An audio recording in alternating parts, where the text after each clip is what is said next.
Can a 7 times world champion feel like a rookie in his new team? And what does it mean that Hamilton says that Ferrari SF-25 is an alien car for him?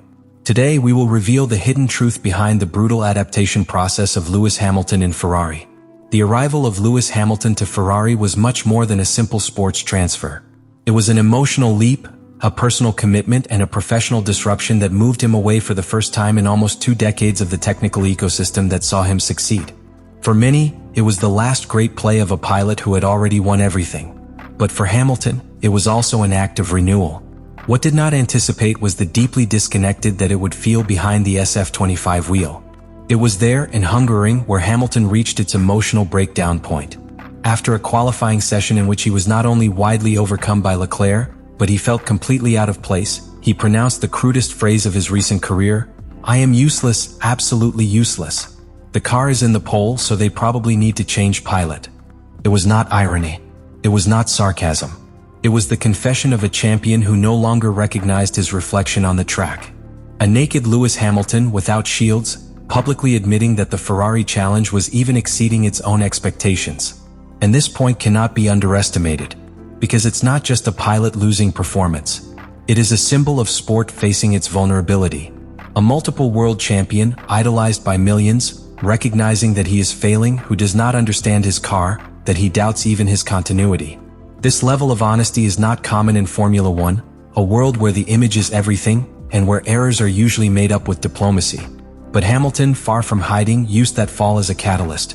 And although I did not know at that time, that statement in Hungary would be the point of emotional inflection that would end up redirecting its technical adaptation. It was the rupture I needed to start rebuilding. Because only when a pilot plays background, you can start the real integration process with its machine. Meanwhile, in Maranello, the team also began to understand the dimension of the challenge.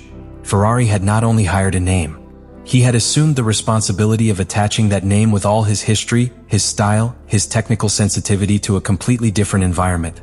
And although the car was fast, as Leclerc showed, making it work for both pilots became the new technical priority of the team. This was the first act of Hamilton's trip with Ferrari, the initial fracture. A stage marked by discomfort, frustration, and emotional exposure. A process where experience was not synonymous with control and where the legend should be a student again. And it is precisely from that dark place that Hamilton will begin his resurgence. But that is just about to start. One of the worst saved secrets inside the paddock this 2025 season is that Ferrari SF-25 was not built thinking of Lewis Hamilton. Despite the media stir of his signing, the engineering of the car had already a name and surname long before: Charles Leclerc. Monegasco has been molding the technical direction of the Scuderia for years, working side by side with Maranello's engineers to define the most favoring parameters. And that is not a minor detail, because in Formula One, cars are not designed to be universal. They are designed to be surgically precise, and often deeply personalized. To understand the problem, you have to immerse yourself in the anatomy of the SF-25. The car was conceived with an aerodynamic and mechanical configuration that prioritizes the passage through aggressive curve, with a sensitive and reactive front, and a rear train that, in many circumstances, borders the unstable. This philosophy, front unloaded, rear light, as described in technical reports, favors the Leclerc style: violent inputs to curve, continuous corrections, and a natural ability to control survival. Leclerc does not fear an unpredictable car. In fact, he dominates him. Hamilton, on the other hand, built his legacy about surgical stability. He has always preferred a planted, predictable rear train that allows him to trace gently, exploit deep braking, and transfer aerodynamic load progressively. This difference is not just a matter of taste. It is a conceptual separation that affects how it stops, how it accelerates, how the car is broken in curve. In short, how each meter of race is piloted.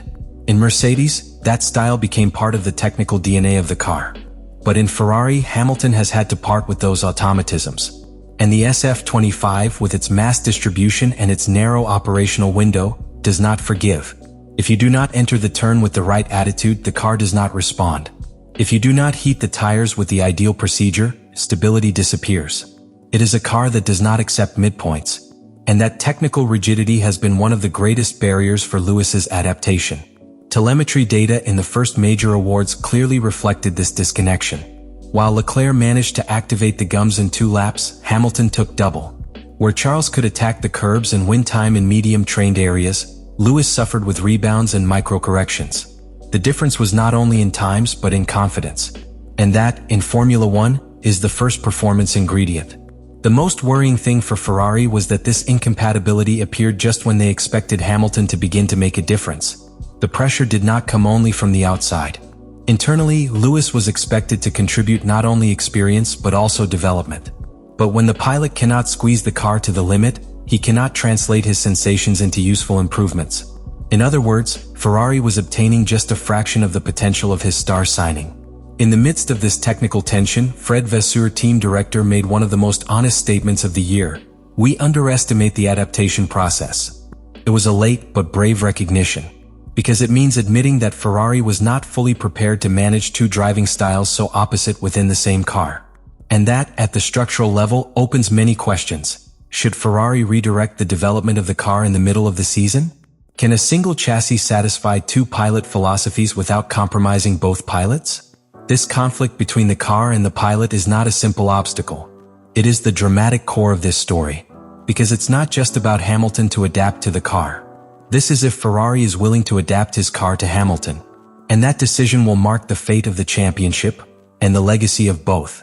There are circuits that are not just asphalt. There are clues that carry an emotional story.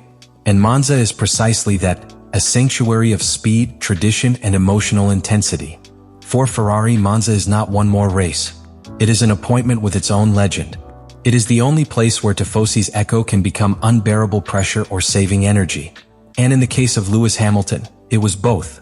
After months of frustration, internal doubts, and discrete results, the Italy Grand Prix seemed, on paper, a new uphill battlefield for the British pilot. But what happened there was much deeper than a simple improvement in performance. It was the first tangible flash of a structural change. Not only in his way of piloting, but in his way of communicating with the car, with the team, and with himself. From the first free session in Monza, something was different. Hamilton's body language changed. He was no longer the pilot who finished the sessions shaking his head disbelief. Their technical meetings lengthened more, but with a different dynamic. Less complaints, more adjustments. Less frustration, more direction. The SF-25 had not been radically transformed, but Lewis, yes. In silence, for weeks, I had been studying each curve, every telemetry, every Leclerc on board until it began to understand what that car really asked. And in the Saturday classification, it was noticed.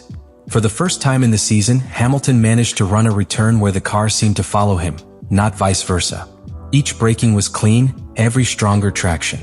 Trust, that intangible that separates the good ones from the greats, had begun to reappear. But the real turning point came in the race. Penalized by a previous infraction, Hamilton was forced to overcome. And it was in that scenario where the pilot that everyone remembered appeared. The same one who won with rain in Silverstone, who fought centimeters against Rosberg, Vettel, or Verstappen.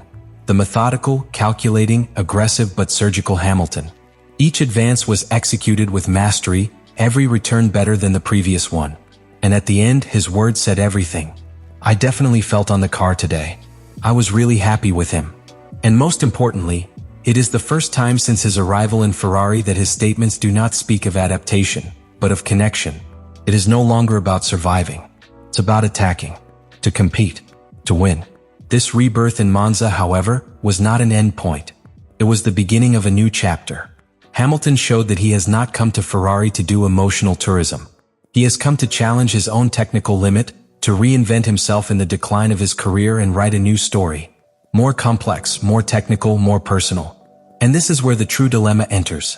Can a modern Formula One team develop a car for two different styles without fragmenting its general performance? Recent history says it is not easy. But Ferrari, if something has learned in its recent path, is that strategic rigidity has historically been its Achilles heel. This time, with two elite pilots, the margin of error is reduced. But the chances of success are also multiplied if they manage to balance development.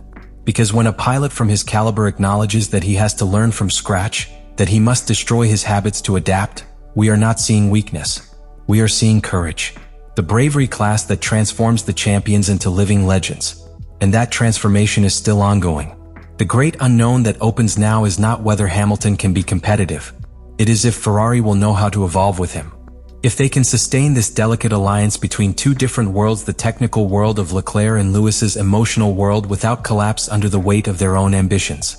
And if that happens, if Ferrari achieves that rare alchemy, then we could be witnessing not only a solid campaign, but Ferrari's return to the cusp, with Hamilton as an architect of that resurrection.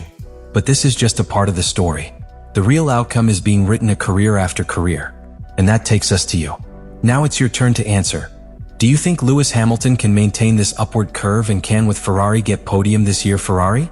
Are you seeing the birth of a new era? Or will it be a passing mirage that will soon fade? Leave it in the comments. I want to read you.